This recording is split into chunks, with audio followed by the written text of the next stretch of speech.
안녕하세요, 찰리브라입니다. 오늘 영상의 핵심 내용은 인구 감소로 인해서 실물 경제가 축소될 거다. 지금 현재 상황은 전염병이란 프레임을 고스란히 현물 경제에 씌워서 축소하고 있는 것 같이 위장을 하고 있지만 사실상 경기가 되게 하락세를 걸을 거라는 거는 벌써 2, 3년 전부터 나왔던 얘기고 많은 경제학자들이 계속해서 외쳤던 얘기죠. 거기다가 고스란히 그냥 전염병이란 프레임을 고스란히 씌웠을 뿐이고, 그리고 인구가 감소하고 실물 경제가 축소하면 결국에는 자본이 물리적 세상에서 디지털 세상으로 이동할 수밖에 없는 이유에 관해서, 그 당위성에 관해서 일단 말씀을 드리려고 해요. 디지털 세상이다. 그러면 이게 암호자산 시장하고도 분명히 관련이 있거든요. 자, 그래서 이거를 전제로 해서 이번 영상은 이제 논리적인 어떤 그런 자료에 관해서 일단 다 준비를 해서 말씀을 드리는 거니까 처음부터 끝까지 보시면 아마 그래도 조금이라도 이제 얻어 가시는 게 있을 거라고 생각을 합니다. 자, 이거는 IMF 보고서거든요. 얼마 전에 나온 이거를 보시면 아마 여러분들이 전 세계 큰 흐름 포텐셜에 관해서 아마 내가 어떻게 투자를 하고 어떻게 자본이 이동하나에 관해서 어느 정도 알 수 있으실 텐데, 저는 그래도 어느 정도 이 자료의 신빙성이 IMF에서 나온 자료이기 때문에 있을 거라고 생각을 하거든요. 자, 일단은 파란색은 선진국들, 뭐 북미라든가 아니면 유럽이라든가 G7이라든가 이런 나라들을 뜻하는 거고, 빨간색은 이머징 국가들, 대표적으로 이제 중국이나 인도나 인도네시아 뭐 이런 나라를 뜻하는 거죠. 자, 그리고 옆에 이제 설명을 들어가기 전에 옆에 이제 횡단하는 검은색 줄이 있는데, 이거 같은 경우는 2019년 1쿼터를 100을 기준으로 삼았어요. 지금 어쨌건 작년 말까지 지속적으로 상승하다가 이머징 같은 경우 선제적으로 먼저 하락을 했어요. 그 후발로 쫓아갔던 게 이제 선진국들이 하락하기 시작을 해요. 먼저 선제적으로 이제 신흥국이 먼저 떨어지고 그 다음에 좀 어느 정도 하향세를 걷다가 회복하는 데가 여기 같은 경우는 2쿼터를 기준해서 이제 회복을 하기 시작을 해요. 근데 100을 기준으로 해서 100 아래로 잠시 떨어졌다가 이제 얘네는 2021년까지 쭉 우상향을 해서 계속 성장을 해. 근데 아이러니한 건 뭔지 아세요? 여러분 많은 사람들이 이제 찬양하는 유럽이라든가 북미 같은 경우 파란색을 기준으로 해서 이게 2쿼터를 기준으로 해서 올라가긴 올라가요. 여기 보시면 100을 못 넘어. 100을 못 넘는다는 얘기는 경제가 아무리 회복된다고 하더라도 투자 값어치로서 신흥국보다 못하다고 예측치가 나온 거예요, 이미.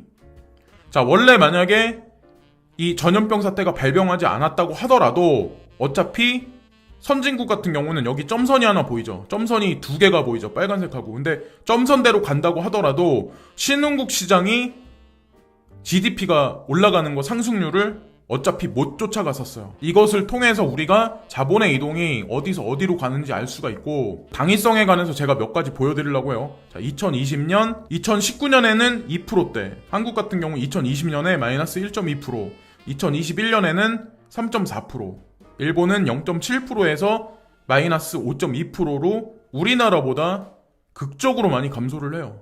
2021년에는 다행히 상승을 하긴 하지만 어쨌건 기저효과로 그냥 여기 올라가는 거고, 중국 같은 경우 6.1에서 1.2, 근데 2021년에는 9.2나 상승을 해요. 자, 미국은 2.3에서 마이너스 5.9에서 4.7, 유로존은 1.2에서 7.5%로 상대적으로 다른 나라들보다 상대적으로 엄청나게 많이 감소를 하죠. 자, 그래서 세계 평균은 마이너스 3.0이라는 그 결과치가 나왔고, 어쨌건 여기 이것만 봐도 제가 무엇을 설명하는지 여러분들이 이해하실 거라고 생각을 합니다. 그리고 요즘에 이제 전염병이 막 이렇게 돌면서 제가 이제 요즘에 생각하는 건 뭐냐면, 물리적인 세상에서 물리적이지 않은 세상으로 플랫폼이 강화되어 있는, 그게 전반적으로 이제 확산된 어떤 그런 세상으로 변화된다. 그것으로 인해서 암호자산도 결국에는 궁극적으로 올라갈 거다라고 이제 제가 말씀드린 이유가, 지금 전염병 사태 때문에 이 온라인이란 이 수업이 이게 저는 일상화될 거라고 생각을 하거든요. 옛날에 우리가 어릴 때 이제 만화를 보거나 미래 예측 학자들이 앞으로는 재테크 근무를 한다거나 학생은 학교를 안 간다거나 이런 얘기를, 저 어릴 때도 그런 얘기는 되게 많았어요. 근데 실질적으로 그런 일들이 현재 벌어지고 있는 거죠. 지금은 전염병 사태로 인해서 잠시 그냥 이렇게 온라인 개강을 한다, 수업을 한다, 계약을 한다 이렇게 있지만, 이게 번복되고 빈번하게 이루어지다 보면 이게 일상화가 돼버린다고 전 생각하거든요. 대학가가 온라인 개강, 한 달째, 수업 내용에 태도까지 불만족. 초기 시행이니까 이런 일이 당연히 발생될 수밖에 없죠. 초중고도 마찬가지로 저는 개학했다고 제가 커뮤니티 사이트를 뒤져보니까 그렇게 내용들이 나와 있는데 어쨌건 이게 일상화 될 거라고 생각을 해요. 자, 한 실내로 실물 경제가 꺾인다는 거에 관해서 제가 한 가지 말씀드리고 싶은 게 뭐냐면 어차피 대학가 상권, 대학가에 있는 많은 어떤 이 부동산, 어떤 이런 건물들도 인구가 감소하고 대학가 주변에 사시는 분들은 아마 아실 거예요. 인구가 감소해서 여기 다니는 학생들이 많이 줄고 여기 상가들도 점점 빈 공실이 많이 늘어나고 아마 그걸 아실 거예요. 근데 온라인 수업이 온라인 어떤 이런 강의가 일상적으로 그냥 우리 생활에 만약 들어오기 시작하면 과연 이 상권은 어떻게 될까요? 여기 길거리에 사람이 지금보다 극적으로 많이 감소하는데 거기다가 인구도 감소하고 있는데 그럼 과연 어떻게 될까요? 이 값어치들은 어떻게 될까요? 이 건물의 값어치들은 어떻게 될까요? 일단 권리금부터 떨어져. 권리금이 떨어진다는 얘기는 궁극적으로 이 건물에 대한 건물가도 떨어질 거란 얘기를 뜻하는 거예요. 왜? 손님이 없는데 당연히 이 상권 자체가 몰락할 수밖에 없다는 거죠. 이거는 그냥 단적인 실내를 우리가 피부적으로 느낄 수 있는 그런 거를 이제 말씀드리는 거예요. 그래서 어떤 사람은 저한테 반감 갖고 그럴 사람도 분명히 있어. 아니 이거는 전염병이 다시 소강 상태로 들어가고 이게 사라지기 시작하면 다시 사람들이 막 엄청나게 많이 돌아다닐 거야 라고 말하는 사람도 분명히 있을 거야. 그러나 저는 이게 일상화될 거라는 그런 생각을 하거든요. 그게 왜 그러냐면 어차피 인구수는 감소할 수밖에 없다는 전제가 분명히 깔려 있어요. 출생아 수 및 사망자 수에 관해서 이걸 보면 여러분들이 확실하게 이제 몸으로 느끼실 수 있을 텐데, 자, 이거는 한국 자료예요. 근데 한국 자료를 보여드려도 아마 전 세계가 저는 비슷비슷할 거라고 생각을 해요. 여기 보시면 지속적으로 사망자 수도 늘어나고 출생자 수도 늘어나는 게 2026, 7년까지는 지속적으로 그런 일이 벌어지거든요. 거의 비례해서. 웃긴 거는 이 시간을 딱 지나면 사망자 수가 급격하게 늘어나기 시작을 해요. 이 파라볼릭이 그려지면서. 그러면서 2067년이 되면 이 갭이 더 많이 벌어져요.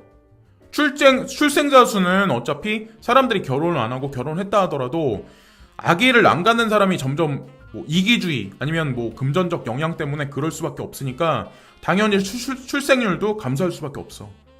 사망자 수는 늘어나고 출생자 수는 감소한다. 그러면 전 세계 인구도 마찬가지로 엄청나게 많이 줄어들 수밖에 없다는 거죠. 제가 그래서 실물 경제에 관해서 결국 축소할 거다라는 거에 관해서 이제 말씀드리는 거예요.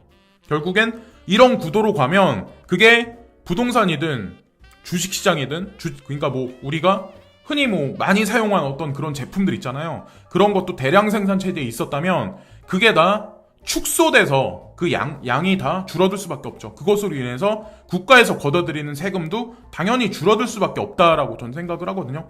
거기다가 이제 연령 계층별 인구 구조에 관해서 자료가 나온 게 있는데 1960년대, 80년대 때는 젊은 사람이 노인 인구보다 훨씬 많았었어요. 산업혁명 막 이렇게 있을 때 2000년, 2017년, 2030년을 넘어가면서는 쭉 보시면 젊은 층 인구가 지속적으로 계속 하락을 하기 시작을 해요. 여기서 말하는 젊은 층이 15세에서 64세 경제 활동 인구 중심 축을 말하는 거예요. 근데 2067년이 되면 65세 이상 노인 인구가 전체 인구 중에 거의 50%를 차지해요. 46.5%. 자, 노인이 이렇게 많이 늘어난다는 얘기는 노인들이 길거리 밖에 나가서 누구를 많이 만나나요? 소비 활동을 많이 하나요? 그렇지 않다는 얘기죠. 경제가 결국엔 물리적인 경제가 막 이렇게 기계로 따졌을 때 막 엄청나게 막 칙칙칙폭폭 막 이렇게 활동하던 어떤 그런 경제가 잠정적인 사실 이렇게 기계로 따졌을 때 엔진 가동했던 게 조용히 이제 사그러든다. 그렇게 볼 수 있다고 저는 생각하거든요. 그게 이제 실물 경제 축소라고 이제 저는 생각을 하고, 자, 보시면 1차 산업 때 이렇게 증기기관이 발전되고 인구가 막 늘어나요. 그래서 그 많은 인구가 대량 생산 체제에 있었고, 이때 2차 산업혁명이 되면서 뭐 예를 들어서 4명이라는 사람이 그때는 필요했어요. 대량 생산 체제였어. 근데 지금 현재는 3차 산업혁명으로 돌아가면서 4명이서 일했던 게 2명으로 줄어들어요. 어쨌건 그렇게 되고 4차 산업혁명 되면서 4명이서 일했던 게 2명으로 줄어들고 앞으로는 이런 사람들까지 다 필요 없는 세상으로 될 수밖에 없다. 사회적 기술과 역사적 산업혁명의 전개, 1차 산업혁명, 2차 산업혁명, 3차 산업혁명까지는 점진적으로 이렇게 흘러가요.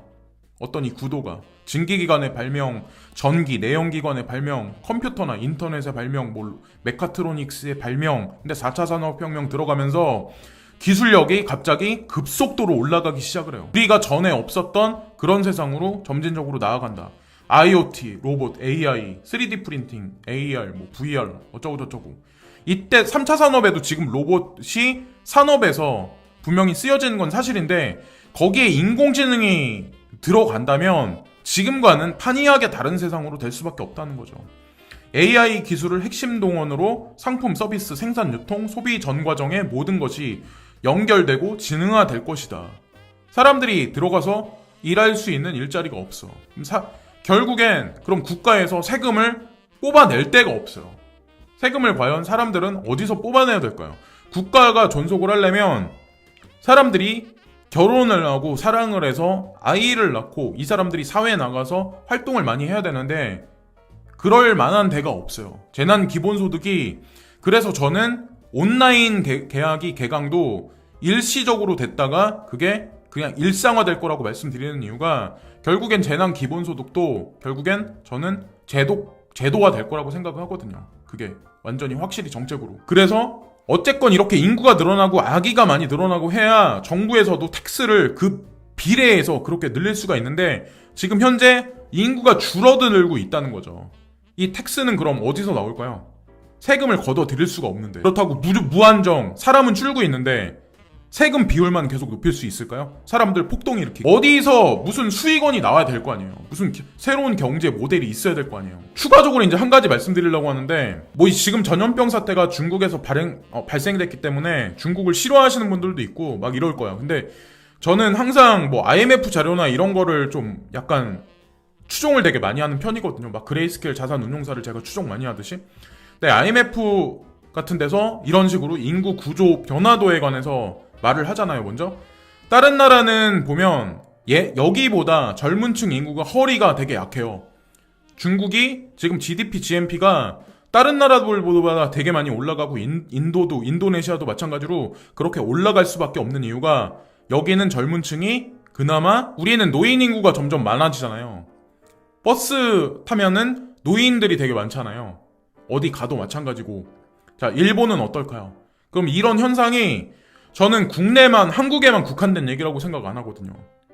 북미도 마찬가지, 미국도 마찬가지예요. 그거는 이런 나라로 자본이 많이 쏠려가고 이런 나라들이 GDP, GNP가 올라갈 거다. IMF가 그래서 이제 그런 예측을 하는 거고 그런 예측을 토대로 해서 IMF에서 자료를 하나 낸 게 있는데 2030년 안에라는 그런 얘기가 있어요.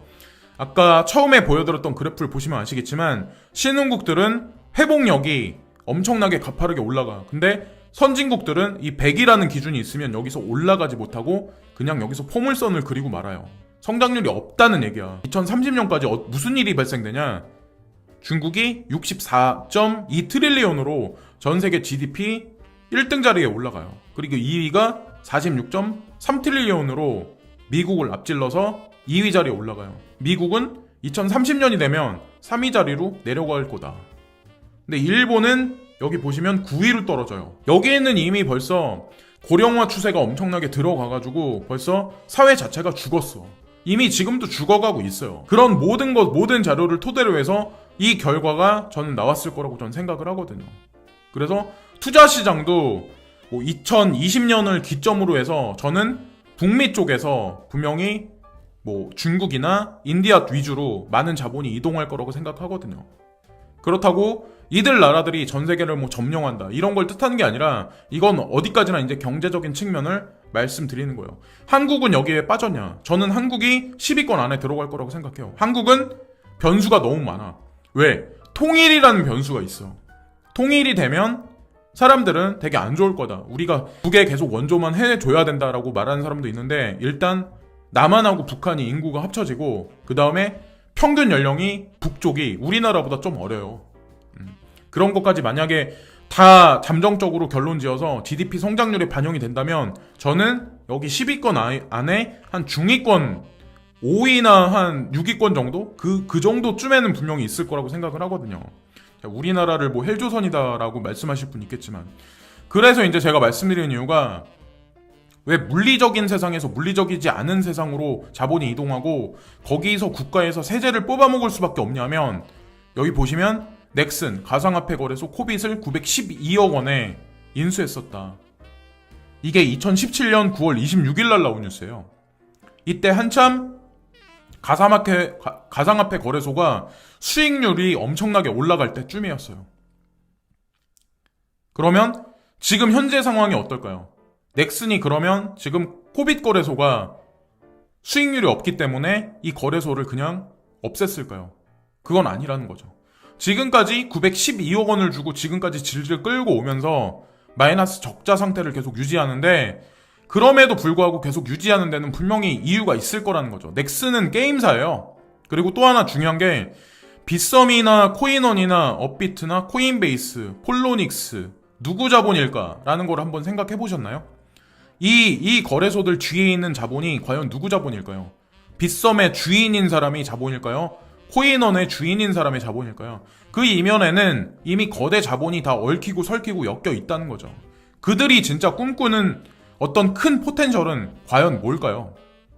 그들은 왜 여기에 이 투자를 했을까요? 자, 넥슨에 보면 피파라는 게임이 있는데 거기 보면 BP라는 이런 그 머니가 있어요. 이게 300만 원이거든요. 근데 뭔가 이상하죠. 비트코인이나 암호화폐랑 견주어서 딱 말씀드리면 좀 뭔가 이상 야릇하게 딱 보이죠. 뭔가 비슷하게도 보이고. 근데 자라나는 실질적으로 요즘에 이제 자라나는 세대들 보면 게임을 많이 할 수밖에 없고 바깥 외출이 줄어들면 게임 산업이 번창할 수밖에 없어요. 스트리밍 서비스도 마찬가지, 플랫폼, 이커머스 그런 것도 마찬가지.